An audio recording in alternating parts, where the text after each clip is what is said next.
안녕하세요. 저는 경기도 고양시에서 평범하게 살고 있는 50대 아줌마입니다.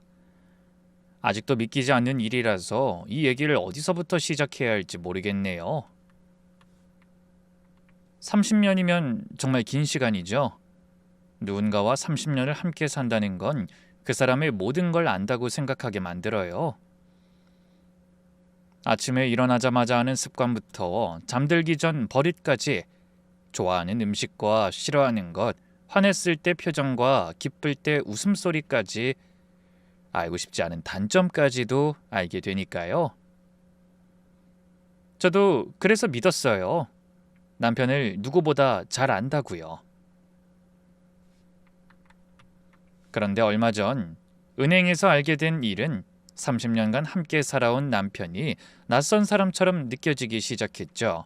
아니, 어쩌면 처음부터 제가 남편을 제대로 알지 못했던 건지도 모른다는 생각이 들었어요. 솔직히 이 이야기를 쓰는 지금도 손이 떨립니다. 충격인지 아직 가시지 않은 놀라움인지 그것도 잘 모르겠어요. 그저 누군가에게 이 이야기를 들려주고 싶었어요. 평생을 속였다고 생각했던 남편의 진실을, 그리고 그 속에 숨겨진 또 다른 이야기를요. 저는 경북 영주의 작은 마을에서 태어났어요. 오남매 중 셋째였죠. 위로 오빠 둘, 아래로 여동생 둘. 형편이 넉넉하지 않아서 중학교 때부터 동생들 도시락 싸주고 집안일은 제가 도맡아 했답니다. 그때부터 생활력이 강해진 것 같아요. 고등학교 졸업하자마자 서울로 올라왔어요. 대학은 꿈도 못 꿨죠. 큰오빠가 대학에 가면서부터 집안 형편은 더 어려워졌거든요. 그래도 아들 하나 잘 키워보겠다는 엄마 욕심이었던 것 같아요. 서울 오자마자 구로공단 봉제공장에서 일하다가 식당 서빙도 하고 정말 닥치는 대로 일했어요. 월급날이면 고향에 돈 붙이고 남은 돈으로 겨우 자취방 월세 내고 끼니를 때우는 게 전부였죠. 미선아, 너 그렇게 살다간 시집도 못 간다? 함께 일하던 언니가 늘 그렇게 걱정했어요. 하지만 전 괜찮았어요. 부모님 병원비며 동생들 학비 보태는 게 더 중요했거든요. 그렇게 앞만 보고 달리다 보니 어느새 제대로 된 연애도 한번 못 해보고 26이 되어 있었죠. 그날도 늘 똑같은 하루였어요. 식당 일 마치고 퇴근하는 길이었는데 갑자기 장대비가 쏟아지기 시작했죠. 우산도 없이 버스 정류장으로 뛰어가던 중이었어요. 그런데 정류장 의자에 한 남자가 쓰러져 있는 거예요. 비에 잔뜩 젖은 몸으로 덜덜 떨고 있었죠. 저기요, 괜찮으세요? 아무리 흔들어도 의식이 없었어요. 급히 119를 불렀고 구급차 따라 병원까지 갔죠. 그 사람이 제 남편이 될 줄은 그땐 꿈에도 몰랐답니다. 그저 불쌍한 마음에 저랑 같은 처지인 것 같아서 그냥 지나칠 수 없었을 뿐이었죠. 그런데 병원에 도착했을 때 보호자도 없고 저장된 연락처가 하나도 없어서 결국 그날 제가 병원비까지 내주고 돌아왔죠. 이상하게 돌아오는 길에도 계속 그 사람 생각이 났어요. 아니, 얼마나 힘들게 살면 사람이 길에서 쓰러질까 싶어서요. 자꾸 마음이 쓰여 다음날 퇴근 후 병원에 들렀어요. 그 사람이 깨어 있을까 싶어서요. 병실 문을 열고 들어가니 남편이 멍하니 창밖을 보고 있더라고요. 어제 버스 정류장에서 쓰러진 분 맞죠? 그 몸은 좀 괜찮으세요? 그제야 저를 돌아보는데 눈빛이 너무 맑고 선해 보였어요. 어젠 정말 감사했습니다. 제가 경황이 없어서 인사도 못 드리고. 이름부터 하는 일을 물어봤더니 부모님은 일찍 돌아가시고 혼자 자취하며 무역회사에 다닌다고 했죠. 28이라고 했죠. 끼니도 제대로 못 챙겨 먹는 것 같아서 얘기를 듣는데 마음이 아팠어요. 아픈 손가락처럼 자꾸 챙겨주고 싶은 그런 사람이었죠. 혼자 사는 게 쉽지 않죠. 저도 그래요. 그날 처음으로 그 사람이 웃는 걸 봤어요. 수줍게 웃는 모습이 참 순수해 보였죠. 퇴원하고 며칠 후 남편 자취방을 찾아갔어요. 도시락통 10개에 밑반찬을 가득 담아서요. 김치와 멸치볶음, 장조림, 나물 반찬, 계란말이까지 새벽에 일어나 정성껏 만들었죠. 집에서 동생들 밥 차려주던 실력이 있었거든요. 이게 다 뭐예요? 저한테 왜 이런 걸... 현관문 열고 나온 그 사람은 당황한 표정이었어요. 그때 좁고 어두운 자취방이 한눈에 들어왔죠. 가스레인지 하나에 냄비 2개가 전부인 주방. 아무도 안 사는 것처럼 휑한 공간을 보니 정말 어렵게 사는구나 싶었어요. 혼자 사는 사람끼리 도와야죠. 냉장고에 넣어두면 며칠은 먹을 수 있을 거예요. 밑반찬통을 하나씩 냉장고에 넣어주는데 남편이 갑자기 울먹이더라고요. 진짜 어머니가 해주신 음식 같아요. 정말 오랜만에 감사합니다. 그 말에 제 마음도 뭉클해졌어요. 부모 없이 혼자 얼마나 외롭게 살았을까 싶어서요. 그날부터 일주일에 한 번씩 반찬을 만들어다 줬어요. 그러다 함께 저녁도 먹고 주말엔 한강 나들이도 가게 됐죠. 남편은 그때마다 늘 고맙다고, 자기 같은 사람한테 아무런 이유도 없이 이렇게 잘해주는 게 그저 고맙다고만 했어요. 이유 없이 잘해주는 사람이 어딨어요. 그냥 제가 좋아서 그런 것 같아요. 제가 먼저 솔직하게 고백했어요. 26에 처음 느껴본 감정이었죠. 처음엔 단순한 동정이지 않을까 했는데 갈수록 남편과 보내는 시간이 좋았거든요. 제 수줍은 고백에 남편도 저를 좋아한다고, 평생 저만 바라보고 살고 싶다고 했어요. 너무 가난해서 당신 고생만 시킬 수도 있는데 진짜 그래도 괜찮아? 가난한 게 뭐 어때서. 우리 둘이 함께면 라면만 먹어도 좋아. 그렇게 우린 연인이 됐고 5개월 뒤에 바로 결혼했어요. 가진 건 하나도 없었지만 작은 전셋집에서 시작한 신혼생활은 지금 돌아봐도 정말 행복했어요. 그때 결혼 준비를 하면서 남편에 대해 이상한 점들을 발견하기 시작했어요. 처음엔 세상 물정 너무 모르는 사람이구나 했죠. 순대며 떡볶이 같은 음식을 먹을 때마다 어색해하는 거예요. 무슨 세계 여행 와서 낯선 음식 먹는 것처럼 조심스러워했죠. 왜, 입에 안 맞아? 순대 못 먹어? 아니, 좋아해. 이렇게 맛있는 건 처음이야. 근데 진짜 맛있다. 시장에서 파는 거라서 그렇게 특별할 게 없는데도 감탄하며 먹는 모습이 신기했어요. 그때만 해도 모든 면에 긍정적이고 천진난만한 면이 있다고만 생각했죠. 나중에 전셋집 구하러 다닐 때도 마찬가지였어요. 우리 돈에 그나마 맞는 반지하 원룸을 보러 갔는데 남편이 깜짝 놀라더라고요. 아니, 창문이 이렇게 작아도 되는 거야? 햇빛이 안 들어오잖아. 원래 반지하는 다 이래. 그래도 이 정도면 괜찮은 편이야. 시장에 장 보러 가면 더 재미있었어요. 물건값 흥정하는 걸 신기하게 쳐다보고 덤으로 팔을 한 단 더 받는 걸 보고는 놀라워했죠. 와, 진짜 대단하다. 어떻게 그렇게 하는 거야? 사람들 목소리도 진짜 커. 뭐가 대단해. 다들 이렇게 사는 거지. 하여튼 신기한 것도 많아요. 남편은 늘 절 보며 감탄했어요. 생활력이 강하다고요.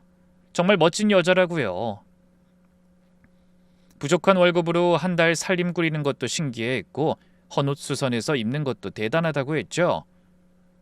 다른 사람에겐 부끄럽기만 한 모습들을 신기하고 대단하게 여겨주는 남편이 전 고마웠어요. 신혼여행은 제주도 대신 속초로 갔어요. 비행기 값이 부담스러웠어요. 근데 남편이 바다를 보며 감격스러운지 울먹이기까지 하더라고요. 이렇게 행복해도 되나 싶어. 진짜 좋다. 뭐가 그렇게 행복해? 호텔도 아니고 민박집에서 보내는 건데. 당신하고 있으니까 그게 제일 행복해. 그때 남편 손을 꼭 잡았어요. 이 사람과 평생 함께하고 싶다고 생각했죠. 가난해도 어떤 힘든 일이 있더라도 둘이면 괜찮을 거라고요. 결혼 30년 참 빠르게도 흘러갔네요. 그 작은 전셋집에서 시작해 지금의 아파트까지 남편 월급은 크게 오르지 않았지만 나름대로 잘 살았어요. 첫째 딸이 태어났을 때 남편은 병원에서 하루 종일 울었어요. 자기한테 진짜 가족이 생겼다고. 이제 혼자가 아니라고요. 둘째까지 낳고는 정말 허리띠 졸라매며 악착같이 살았죠. 여보, 도시락 싸줄게. 점심값도 아껴야지. 미안해. 내가 돈을 더 많이 벌어야 하는데. 뭐가 미안해. 이 정도면 우리 식구 충분히 살아. 매일 새벽 5시에 일어나 남편 도시락을 쌌어요. 김밥, 주먹밥, 계란말이 도시락 30년간 하루도 빠짐없이요. 남편은 늘 맛있게 먹고 빈 도시락통을 깨끗이 씻어서 가져왔죠. 김치 냉장고 하나 살 때도 몇 달을 고민했던 게 우리 부부였어요. 마트에서 장볼 때도 할인 상품부터 찾고 전단지 쿠폰 하나도 놓치지 않으려고 했었죠. 딸들 학원비 때문에 옷 한 벌 제대로 못 사 입으면서도 행복했어요. 그게 평범한 서민의 삶이라고. 우리 나름대로 알콩달콩 잘 살고 있다고 생각했거든요. 이런 환경에서도 다행히 두 딸 모두 착하게 자라줬어요. 장학금 받아가며 대학 다니고 취직도 안정적인 곳으로 해서 시집도 잘 갔죠. 큰딸 결혼식 때 남편이 그러더라고요. 당신 덕분이야. 이렇게 훌륭한 애들로 키워줘서. 애들 다 시집 보내고 난 뒤로 남편과 전 주말마다 동네 뒷산 등산 다니는 게 유일한 취미였어요. 김밥 싸들고 올라가서 막걸리 한잔하고 내려오는 소박한 데이트. 그래도 좋았어요. 동네 사람들도 그런 우릴 보면서 인꼬 부부라고 했죠. 싸우는 걸 한 번도 못 봤다고요. 사실 크게 싸울 일도 없었어요. 남편은 늘 양보했고 전 그런 남편한테 항상 고마웠으니까요. 여보, 나 은퇴하고 나면 한적한 시골 가서 살까? 좋지. 텃밭 가꾸고 닭도 키우고. 그럼 돈 좀 더 모아야겠네. 아직 시간 있잖아. 천천히 모으자. 우리 살던 대로 욕심 부리지 말고 살면 돼. 그렇게 소소한 미래를 꿈꾸며 살았어요. 큰 욕심 없이 그저 건강하게 함께 늙어가자고 약속했죠. 그런데 일주일 전부터 뭔가 이상한 일들이 생기기 시작했어요. 이때껏 살면서 한 번도 없던 일들이요. 그날은 우리 결혼기념일이었어요. 매년 크게 챙기는 편은 아니었지만 30주년을 앞둔 시점이라서 남편이 특별하게 호텔 레스토랑을 예약했다고 하더라고요. 우리 둘이 이런 데 와도 돼? 너무 비싸잖아. 딱 한 번인데 뭐. 그리고 오늘은 특별한 날이니까. 처음 가보는 특급 호텔 레스토랑. 메뉴판 가격 보고 깜짝 놀랐지만 남편이 계산한다고 걱정 말라고 해서 그중에 가장 적당한 가격으로 주문했죠. 스테이크를 주문하고 기다리는데 우아한 차림의 여자가 우리 테이블로 다가왔어요. 나이는 저랑 비슷해 보였는데 진주 목걸이와 명품으로 온몸을 두른 모습이 한눈에도 상류층인 게 보였어요.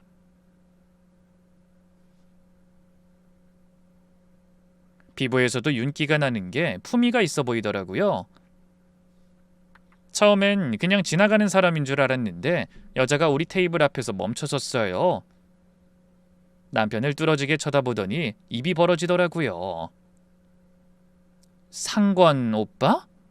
여자가 남편을 보며 놀란 표정으로 불렀어요. 남편이 포크를 떨어뜨렸어요. 달가락하는 소리가 레스토랑에 울렸죠. 남편이 하얗게 질려서 마치 귀신을 본 사람 같았어요. 오빠 맞지?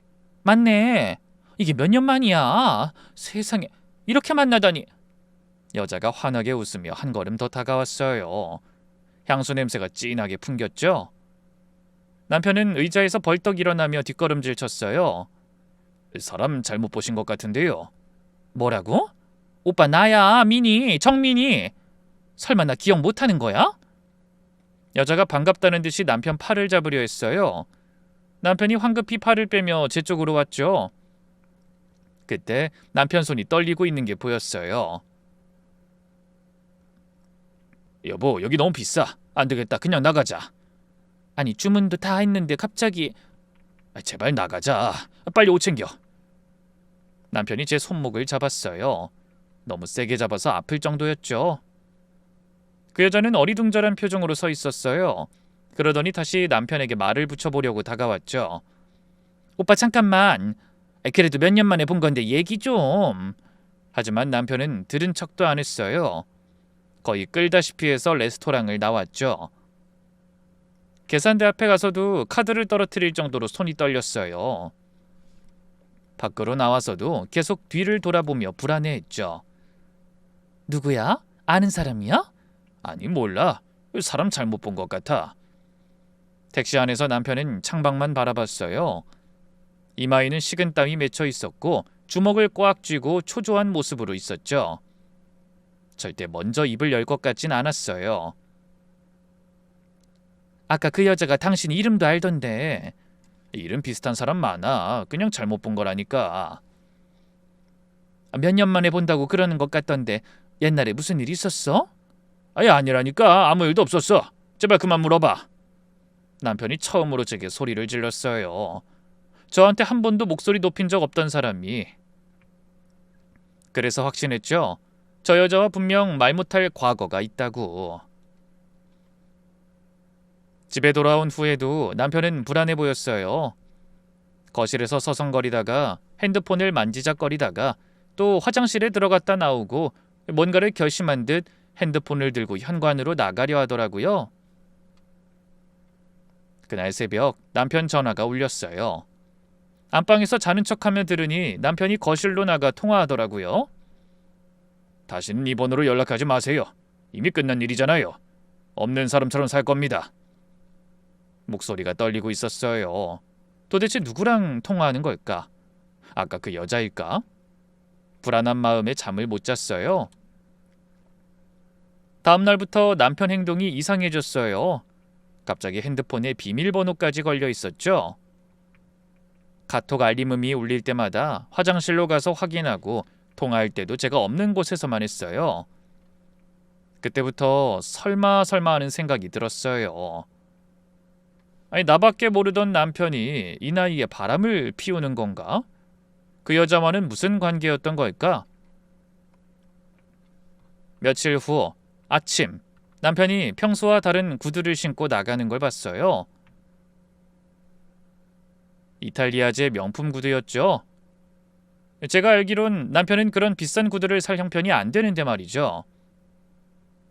당신 못 보던 거네? 구두 새로 샀어? 이거 그 회사에서 행사 있어서 잠깐. 애매하게 둘러대고는 서둘러 나갔어요. 근데 저녁에 집에 올 땐 늘 신고 다니는 낡은 구두를 신고 오더라고요. 이상해서 옷장까지 다 뒤졌어요.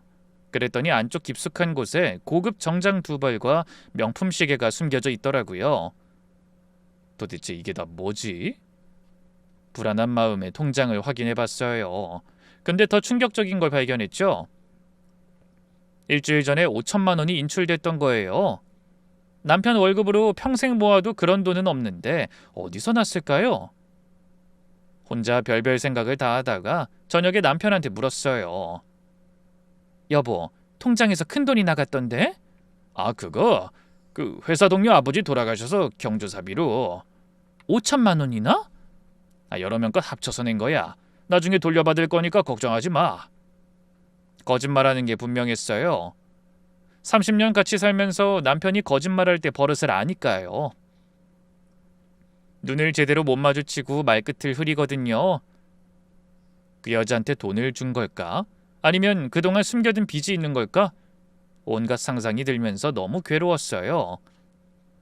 믿었던 남편이 낯설게 느껴지기 시작했죠. 답답한 마음에 그나마 제일 가까운 친구한테 하소연했더니 바로 그러더라고요. 남자가 그러면 10중 8구 바람이야. 조심해라. 진짜 그런 걸까? 30년을 함께 살았는데 이제 와서 다른 여자가 생긴 걸까?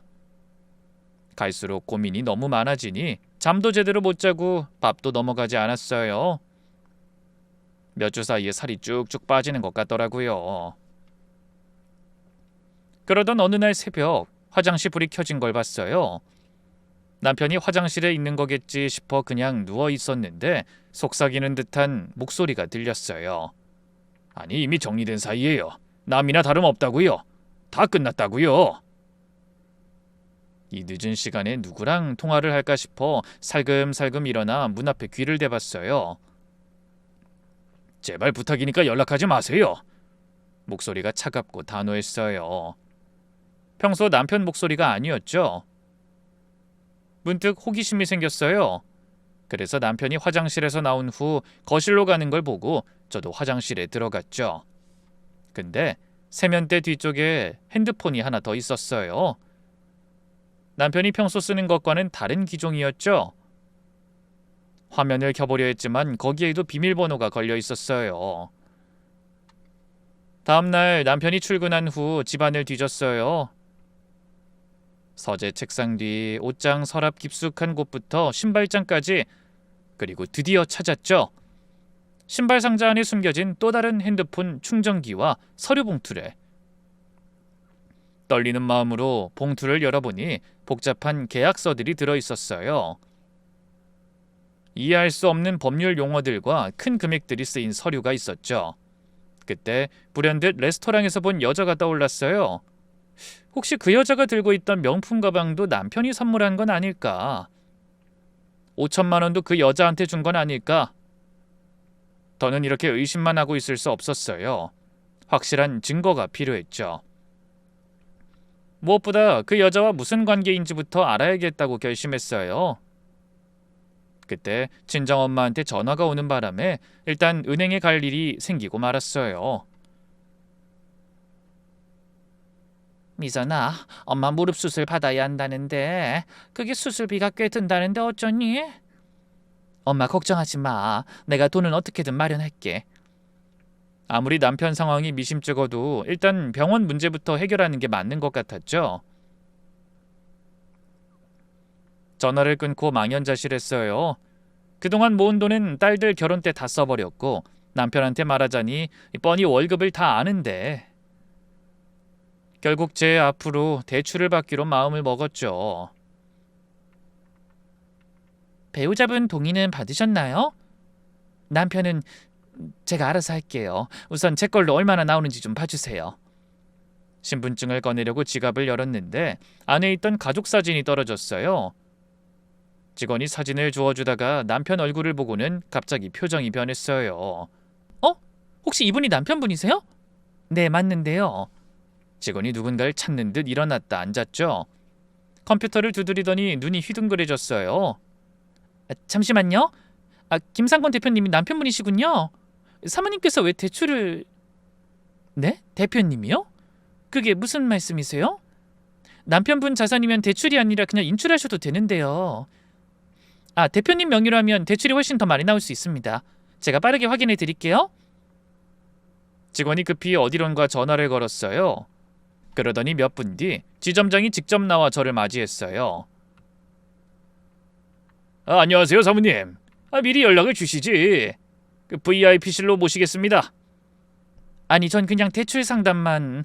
김상권 대표님 부인께서 일반 청구에 계실 수는 없죠. 이쪽으로 오세요. 영문도 모른 채 VIP실로 들어갔어요. 지점장이 노트북을 열며 설명하기 시작했죠. 김상권 대표님 명의 자산이 현재 예금 52억, 주식 20억, 채권 10억 정도 되시네요. 뭐라고요? 제 귀를 의심했어요. 대표란 소리도 이상한데 믿기 힘든 금액이 남편 돈이라뇨? 최근에 큰 금액이 입금돼서 자산이 많이 늘어나셨어요. KLC 물류 대표이사시죠? 작년 매출 3천억 넘으신 것으로 아는데. 머리가 하얘졌어요.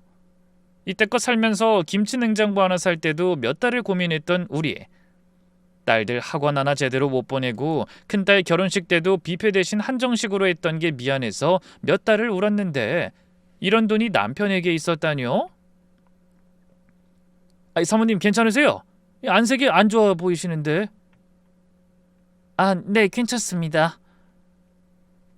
심지어 둘째 딸 결혼할 때는 예물도 제대로 못 해줬어요. 시댁에서 무시당할까봐 노심초사했죠. 근데 82억? 그 돈이 있으면서 순간 제 인생이 초라해지더라고요. 새벽 5시에 일어나 도시락 싸고 마트 세일 전단지 보면 1원이라도 아끼려고 했던 지난 세월. 남편 양말 구멍 난 것도 꿰매 신겼고 제 옷은 10년째 같은 거 입었어요. 혹시 더 필요하신 게 있으시면 아니요, 됐어요. 애써 태어난 척 하려고 했지만 VIP실을 나오면서 다리가 풀렸어요. 은행 밖으로 나와 벤치에 주저앉았죠. 계속 눈물만 났어요. 분한 건지 억울한지 배신감 때문인지 잘은 모르겠지만 눈물이 멈추지 않았어요. 그 많은 돈을 숨기고 있었다니. 그 레스토랑에서 본 여자랑 새 살림이라도 차릴 생각이었던 걸까? 그래서 비밀로 하고 돈을 모아둔 건가? 집에 와서 인터넷에 그 회사를 검색해봤죠. 강남 테헤란로에 15층 자사 빌딩을 가진 큰 회사더라고요. 직원 500명, 전국 물류센터 10개, 그 아래 이력이 적혀 있었죠. 1984년 창업, 트럭 2대로 시작해 30년 만에 중견 물류기업으로 성장시킨 자수성가형 기업. 우리가 결혼한 긴 세월 동안 남편은 이런 이야기를 단 한 번도 한 적이 없었어요. 여태 작은 무역회사 부장으로만 알고 있었으니까요. 배신감에 온몸이 떨렸어요. 남편이 정말 남으로 보이는 순간이었죠. 자그마치 30년을 속여왔다는 거잖아요. 대체 저를 뭐로 본 거죠? 얼마나 만만하게 봤으면 이럴까요? 애들을 생각하니 더 분노가 치밀었어요. 친정엄마 수술비 때문에 온 은행에서 인생 전체가 거짓이었다는 걸 알게 된 셈이죠. 당장 남편 회사로 찾아가야겠다고 결심했죠. 대체 왜 이런 거짓말을 했는지, 나를 속인 이유가 뭔지 직접 묻고 싶었어요. 인터넷에서 본 주소를 따라 강남 테헤란로로 갔어요. 높은 빌딩들 사이에 물류회사가 보였죠. 15층 건물 전체가 남편 회사라니 아직도 실감이 안 났어요. 로비에 들어서니 젊은 직원들이 분주하게 오가고 있었어요. 한 직원이 저를 보더니 다가왔죠. 어떻게 오셨나요? 김상권 대표 만나러 왔어요. 예약은 하셨을까요? 성함이 어떻게 되시나요? 부인이에요.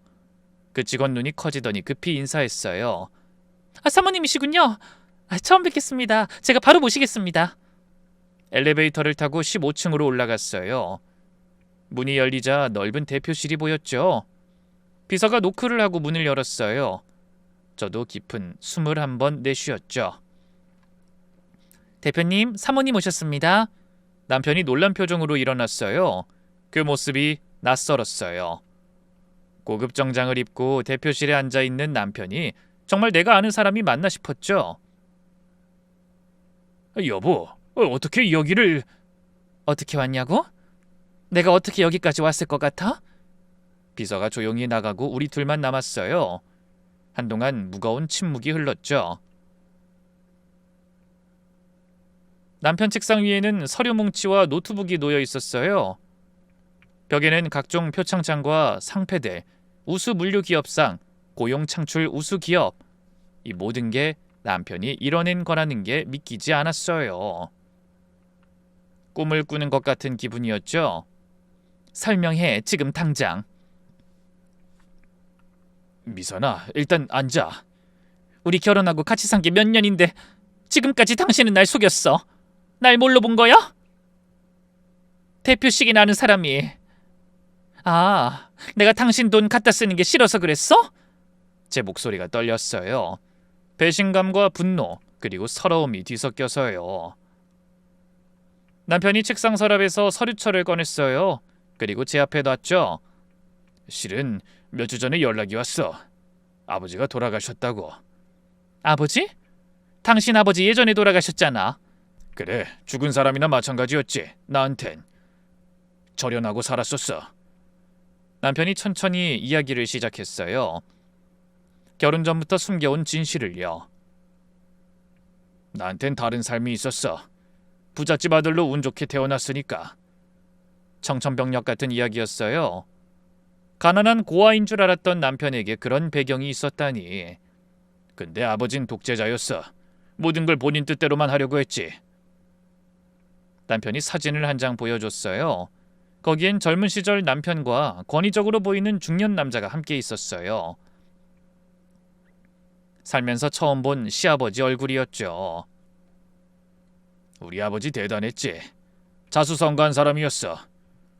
맨손으로 시작해서 중견기업을 읽었고, 그래서인지 모든 걸 통제하려고 했어. 아버지가 곧 답이었고 자기 뜻대로만 했으니까. 사진 속엔 대저택이 있었어요. 수영장도 있고 정원도 넓었죠. 하지만 어린 남편의 표정은 어린아이라고는 믿기지 않을 정도로 그늘이 가득했어요. 아버진 내 인생을 계획표처럼 짰어. 몇 살에 뭘 배우고 어느 대학에 가고 누구와 결혼할지까지 모든 걸 다. 내 의견은 단 한 번도 물어보지 않았지. 아니 아무리 그래도 아들인데. 난 아들이 아니라 회사를 물려받을 후계자였어.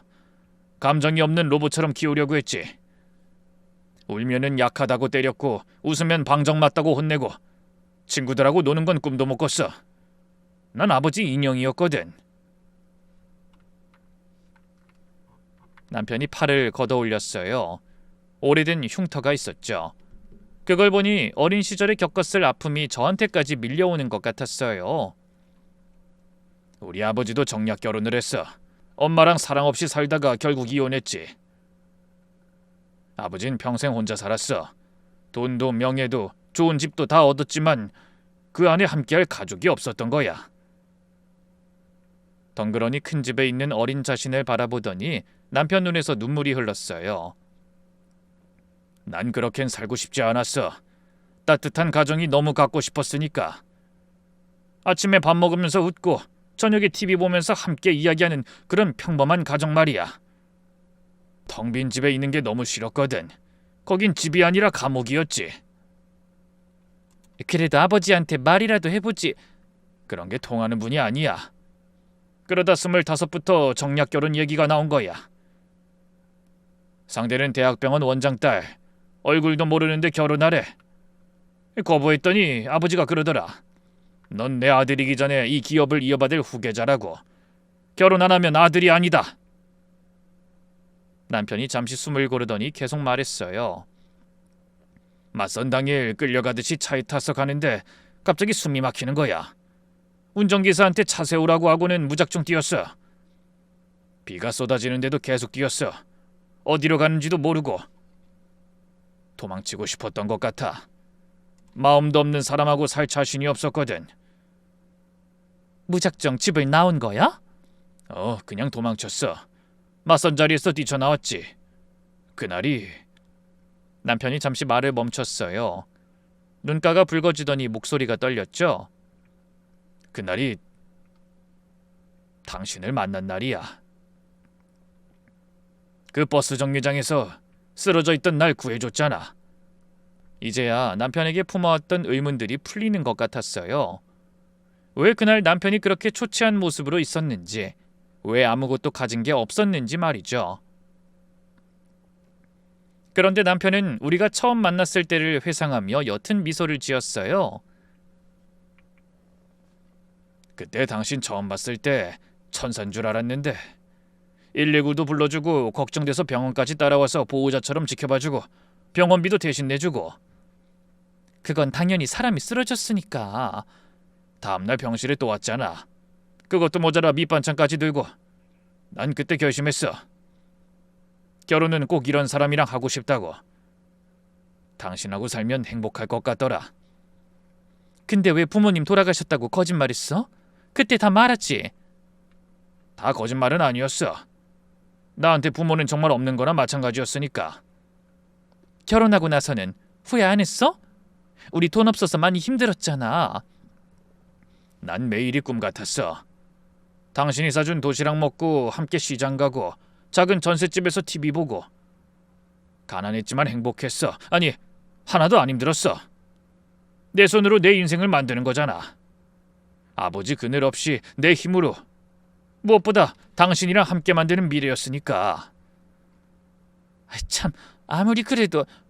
그리고 무서웠어. 아버지가 우릴 찾아올까 봐. 복잡한 집안 문제에 당신까지 괜히 휘말릴까 봐서.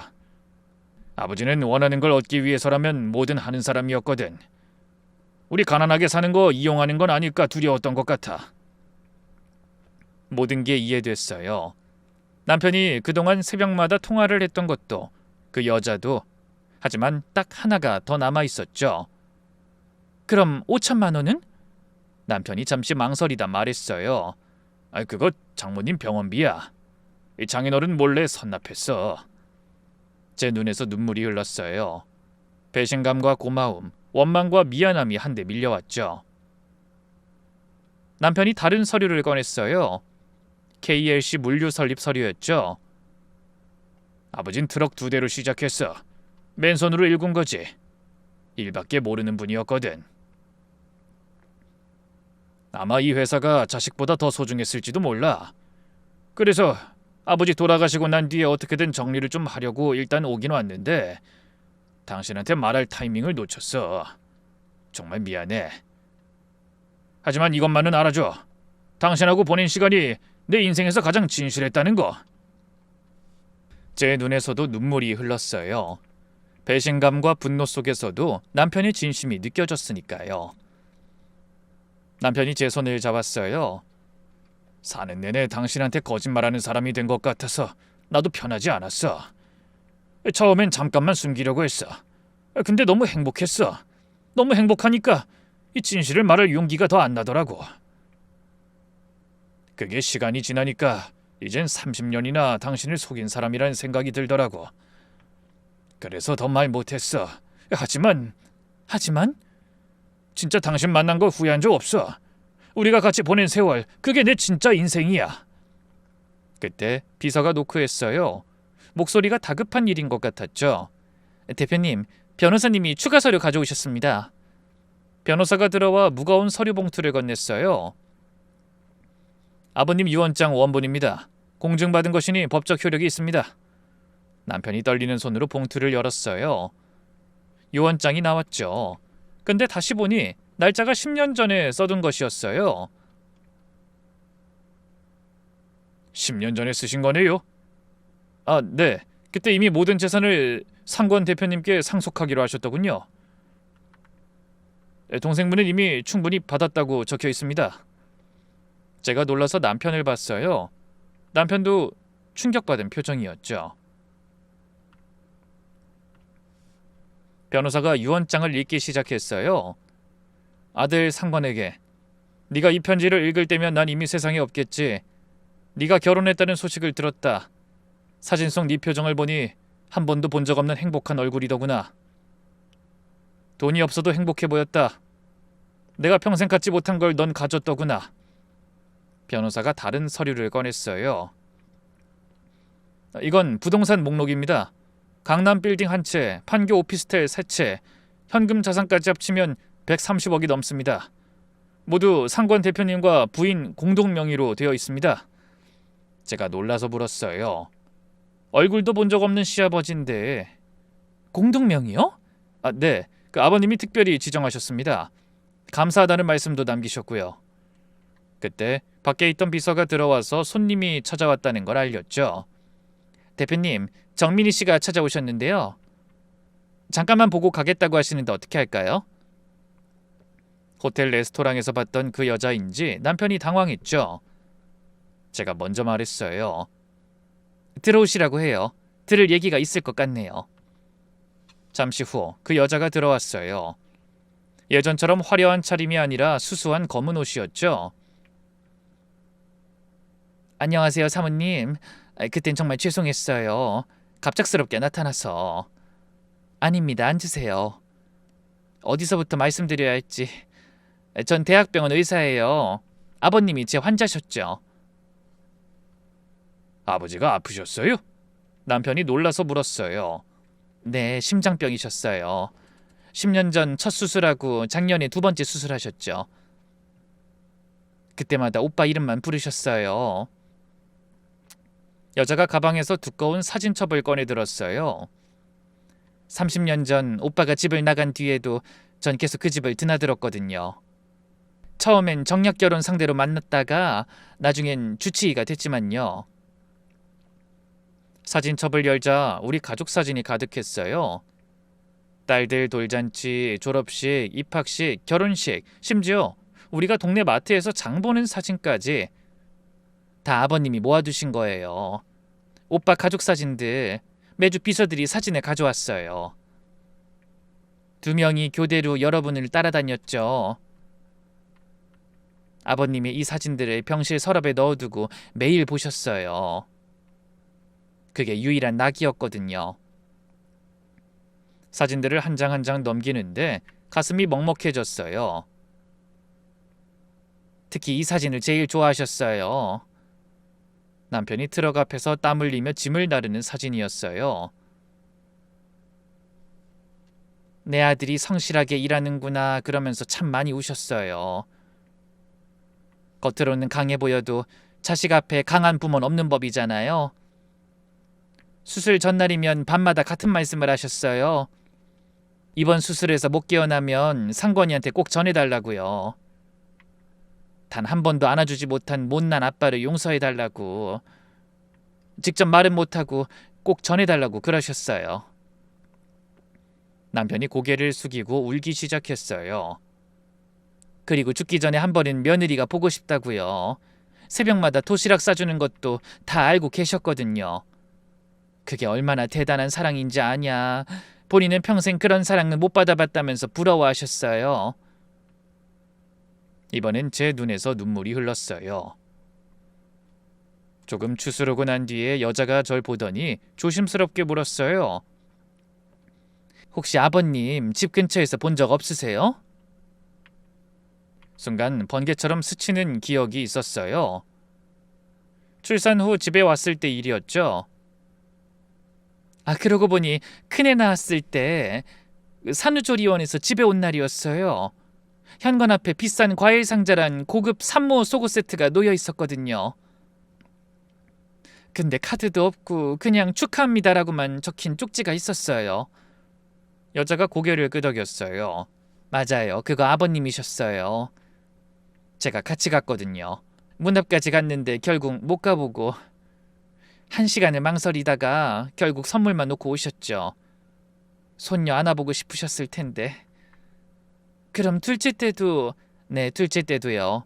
손녀들 입학식, 졸업식 때마다 멀리서 보고만 가셨어요. 근데 왜 못 오셨을까요? 저한테라도 연락했을 수도 있었을 텐데. 자격이 없다고. 아들 버렸는데 무슨 낯으로 보겠냐고요. 그때를 떠올리며 여자가 눈시울을 붉혔어요. 저 아이들이 내 손녀구나. 한 번만 안아보고 싶다. 할아버지라고 불러줬으면. 그러시다가 자격이 없다고. 아들 버리고 무슨 자격이 있겠냐면서 돌아서셨어요. 남편이 얼굴을 감싸쥐고 흐느꼈어요. 아버님은 돌아가시기 일주일 전에 마지막으로 이 집 앞에 오셨어요. 몸도 안 좋으신데 기어이 오셔서는 멀리서 불 켜진 창문만 한참 보시다가 가셨죠. 여자가 마지막으로 봉투를 하나 더 꺼냈어요. 그리고 이건 아버님이 사모님께 꼭 전해달라고 하신 거예요. 받아주세요. 봉투 안에는 낡은 편지가 있었어요. 뵌 적도 없는 아버님이었지만 한순간도 아들을 잊지 않고 살았던 부모님의 마음이 절절히 느껴지는 내용들이었죠. 우리 상권을 사랑해줘서 고맙네. 자네 덕분에 내가 주지 못한 가정을 줬어. 평생 미안하고 고맙네. 이 재산은 자네 것이기도 하니 부담 갖지 말고 받아주게. 제일 중요한 게 있었는데 이것도 남기셨어요. 작은 상자를 건네받았어요. 열어보니 낡은 금반지가 있었죠. 아버님, 어머니, 그러니까 시할머니 결혼 반지래요. 며느리 만나면 주고 싶었는데 기회가 없었다고. 이제라도 전해달라고 하셨어요. 여자는 자리에서 일어서며 쓴웃음을 지었어요.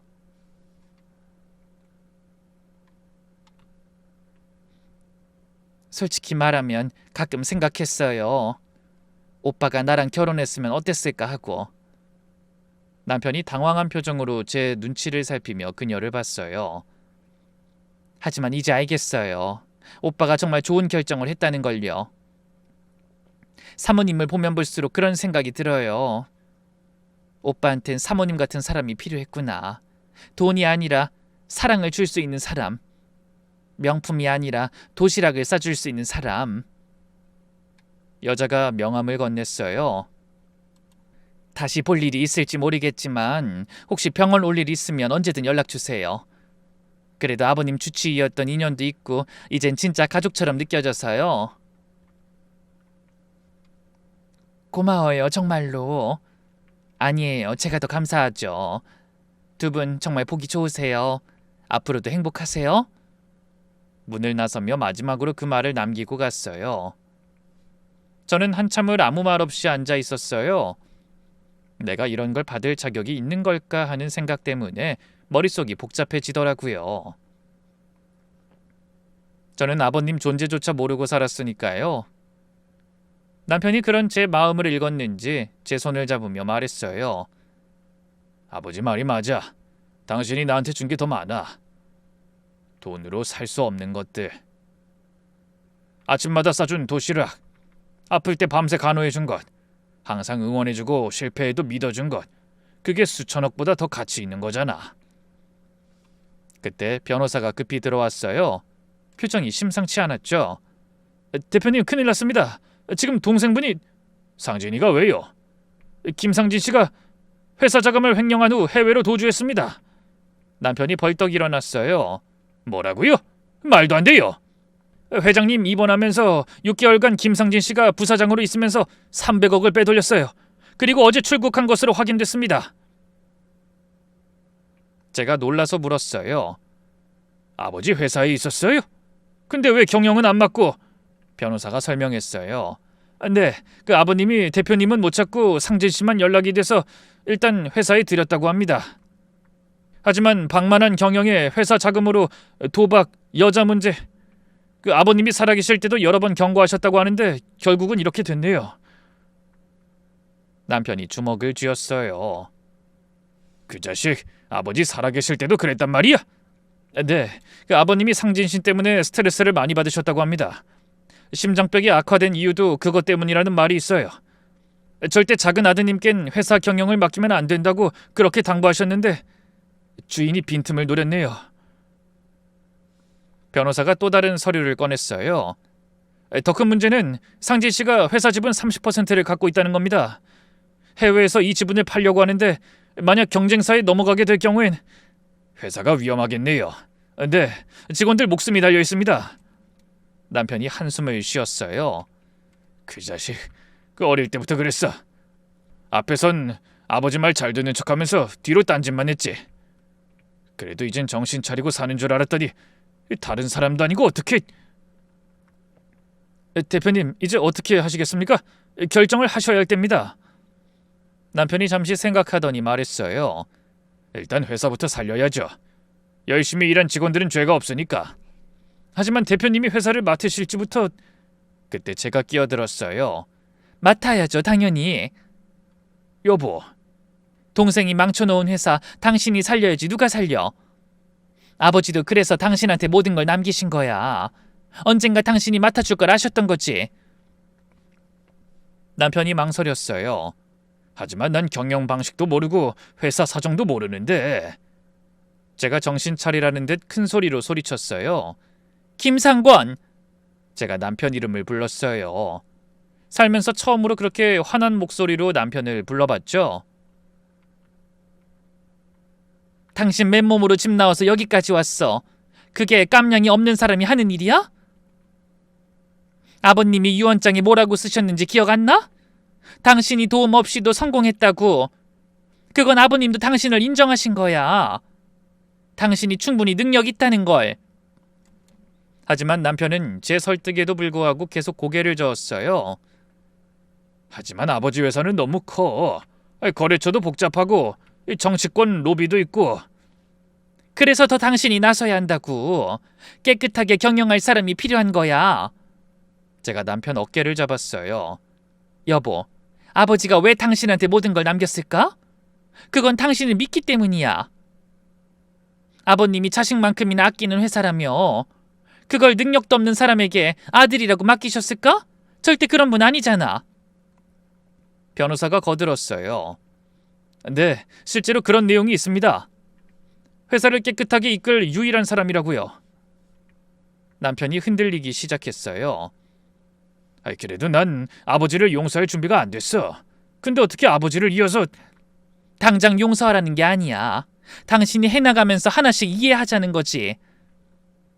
제가 사진첩을 들어 보였어요. 이 사진들 봐. 아버님이 얼마나 당신을 그리워했는지. 매주 사진 받아보면서 울었대. 그게 어떻게 미움이야? 사랑이지? 그리고 우리 딸들 생각해. 할아버지가 있었다는 걸 알 권리가 있어. 비록 만나지 못했지만 멀리서나마 사랑했던 할아버지잖아. 정말 내가 할 수 있을까? 괜히 나 때문에... 변호사가 거들었어요. 사실 직원들도 대표님을 기다리고 있습니다. 상진 씨 때문에 다들 고생했거든요.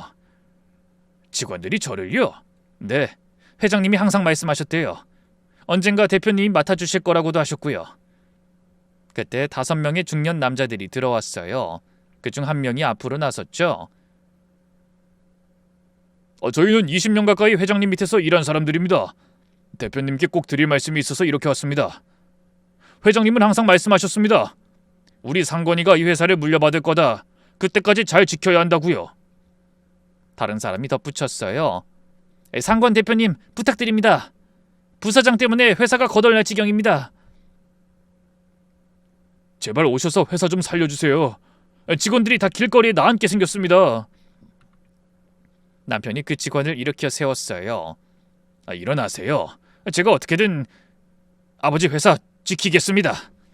정말이십니까? 남편이 눈을 감았어요. 한참을 그러고 있다 눈을 뜨더니 말했죠.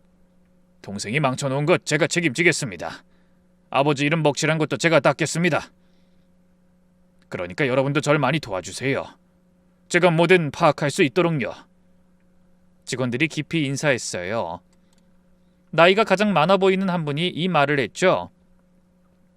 감사합니다. 정말 감사합니다. 그리고 저희가 아는 건 다 알려드리겠습니다. 그리고 회장님이 대표님께 남기신 경영 지침서도 있어요. 10년간 써오신 거라고 들었는데. 남편이 지침서를 열어봤어요. 그걸 보더니 남편이 결심한 듯 고개를 들었죠. 알겠습니다. 제가 부족하겠지만 맡아서 해보겠습니다. 직원들이 깊이 인사했어요. 다행이라는 안도의 표정도 보였죠. 하지만 그보다 먼저 할 일이 있어요. 남편이 저를 봤어요. 아버지 산소부터 가야겠어요. 시작하기 전에 인사는 드리고 와야죠. 드디어 남편이 마음을 연 거예요. 30년의 묵은 앙금을 내려놓기로 한 거죠. 시아버지 산소에 가기 전 우리는 딸들을 불렀어요. 큰딸은 아들 2 데리고 둘째는 남편과 함께 왔죠. 남편이 깊은 숨을 쉬고 말을 시작했어요. 너희한테 할 얘기가 있어. 할아버지 얘기야. 할아버진 우리 태어나기 전에 돌아가셨잖아요. 아니, 사실은 얼마 전에 돌아가셨어. 딸들이 놀란 눈으로 우리를 봤어요. 그럼 그동안 왜 한 번도 안 만난 거예요? 남편이 떨리는 목소리로 30년의 이야기를 풀어놓기 시작했어요.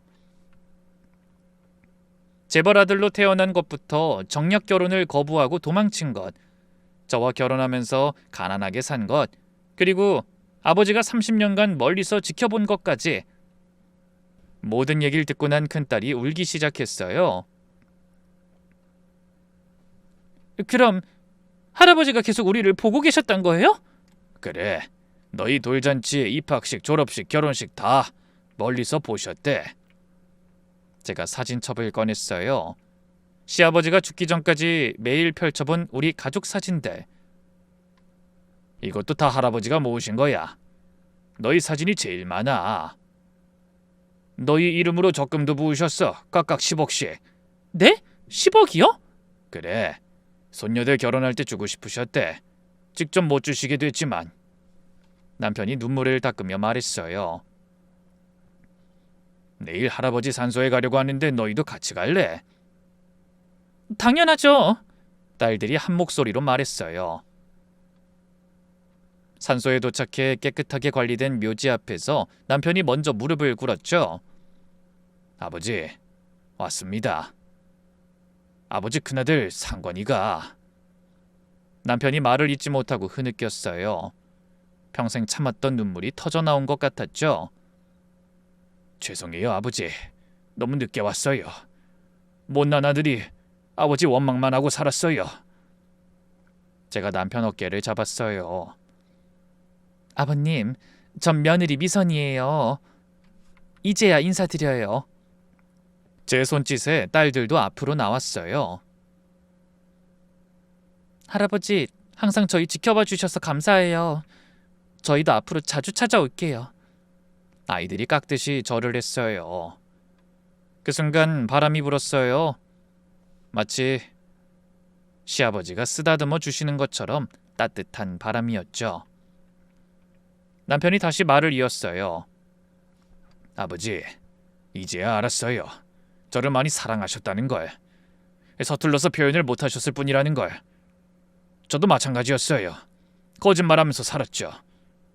그래도 행복했어요. 아버지가 원하신 대로 살진 못했지만 제 방식대로 행복했어요. 우리 아내, 아이들 덕분에요. 남편이 눈물을 훔치며 기쁘게 웃었어요. 이제 아버지 회사도 제가 지킬게요. 아버지가 목숨처럼 지켰듯이 저도 잘 해볼게요. 산소에서 돌아온 후 우리 부부는 많은 대화를 나눴어요. 여보, 이제 어떻게 할 거야? 뭐가? 이 많은 재산 말이야. 하루아침에 부자가 됐잖아. 배부른 소리 같은데 너무 많아도 문제네. 애들한테도 덜컥 그런 큰 돈을 바로 주기도 그렇고 말이야. 남편이 제 손을 잡았어요. 우리 그냥 지금처럼 살자. 뭐 돈이 중요한 게 아니잖아. 사실 저도 그게 좋았어요. 갑작스럽게 생기는 변화에 적응할 것도 아닌 것 같고 평소에 저축밖에 모르던 우리가 돈 관리나 제대로 할 수 있을까 겁도 났거든요. 대신 좋은 일에 쓰자. 아버님 이름으로 기부도 많이 하고 요양원도 지원하고. 아버지 이름으로? 그래, 당신이 그랬잖아. 아버님 이름 깨끗하게 다시 만들겠다고. 남편이 미소 지었어요. 3개월이 지났죠. 여전히 우린 작은 아파트에 살고 있어요. 새벽 5시에 일어나 도시락 싸는 것도 그대로고요. 그 돈은 형편이 어려운 학생 100명을 지원하고 있어요. 모두 우리처럼 가난하지만 행복하게 살 아이들을 위해서요. 아버님 덕분에 은행 잔고는 두둑해졌지만 여전히 마트 세일을 먼저 보고 알뜰살뜰 사는 제 모습을 보면서 어느 날 남편이 묻더라고요. 여보, 나 때문에 고생만 했는데 원망 안 돼? 원망을 왜 해? 아니, 그렇게 많은 돈 있는 줄 알았으면 다르게 살았을 수도 있으니까. 그랬으면 이런 행복 못 느꼈을걸? 함께 고생하면서 더 단단해진 거야, 우리. 이제 우린 진짜 부자예요. 마음이 부자, 사랑이 부자죠. 이게 진짜 부자가 아닐까요? 돈이 아니라 사랑이 넘치는 사람, 숫자가 아니라 추억이 있는 사람. 30년의 거짓말 끝에 찾은 진실, 그게 바로 사랑이었어요. 비록 서툴고 어설프지만 그 무엇보다 진한 사랑이 깃들어 있었죠. 시아버지가 남긴 건 돈이 아니었어요. 용서와 화해, 그리고 가족의 의미였죠. 부디 이 이야기를 듣는 여러분도 돈이 아닌 사랑으로 부자 되시길 바랍니다. 긴 이야기 들어주셔서 감사합니다.